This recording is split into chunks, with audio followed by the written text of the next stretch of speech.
Now there was a famine in the days of David for 3 years, year after year, and David inquired of the Lord.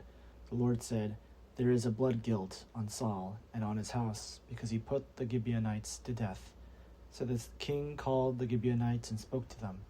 Now the Gibeonites were not of the people of Israel, but of the remnant of the Amorites. Although the people of Israel had sworn to spare them, Saul had tried to wipe them out in his zeal for the people of Israel and Judah. David said to the Gibeonites, "What shall I do for you?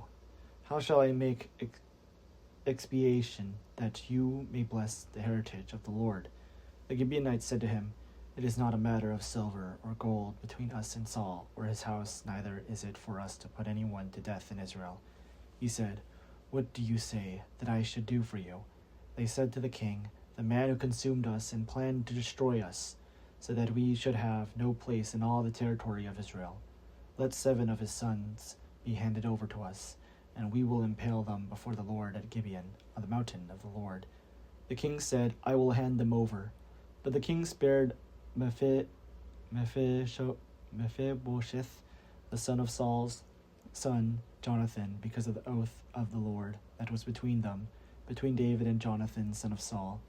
The king took the 2 sons of Rizpah, daughter of Aiah, whom she bore to Saul, Armoni and Mephibosheth, and the 5 sons of Midab, daughter of Saul, whom she bore to Adriel, son of Barzillai, the Molatith. He gave them into the hands of the Gibeonites, and they impaled them on the mountain before the Lord. The 7 of them perished together. They were put to death on the first day of harvest, at the beginning of barley harvest. Then Rizpah, the daughter of Aiah, took sackcloth and spread it on a rock for herself. From the beginning of harvest until rain fell on them from the heavens. She did not allow the birds of the air to come on the bodies by day or by the wild animals by night. When David was told what Rizpah, daughter of Aiah, the concubine of Saul, had done, David went and took the bones of Saul and the bones of his son Jonathan from the people of Jabesh Gilead, who had stolen them from the public square of Bethshan, where the Philistines had hung them up on the day the Philistines killed Saul on Gilboa. He brought up from there the bones of Saul and the bones of his son Jonathan, and they gathered the bones of those who had been impaled. They buried the bones of Saul and his son Jonathan in the land of Benjamin in Zillah, in the tomb of his father Kish. They did all that the king commanded. After that, God heeded supplications for the land. The Philistines went to war again with Israel, and David went down together with his servant. They fought against the Philistines, and David grew weary.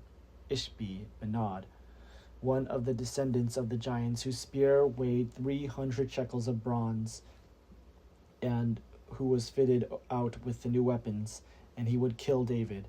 But Abishai, son of Zeruiah, came to his aid, and attacked the Philistine and killed him. Then David's men swore to him, "You shall not go out with us to battle any longer, so that you do not quench the lamp of Israel." After this, a battle took place with the Philistines at Gob. Then Sibbecai, the Hushathite, killed Saph, who was one of the descendants of the giants. Then there was another battle with the Philistines at Gob, and Ilhanan, son of Jedi-Odegim, the Bethlehemite, killed Goliath, the Gittite, the shaft of whose spear was like a weaver's beam. There was again war at Gath, where there was a man of great size, who had 6 fingers on each hand, and 6 toes on each foot, 24 in number.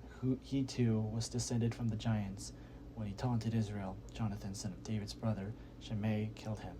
These 4 were descended from the giants in Gath. They fell by the hands of David and his servants.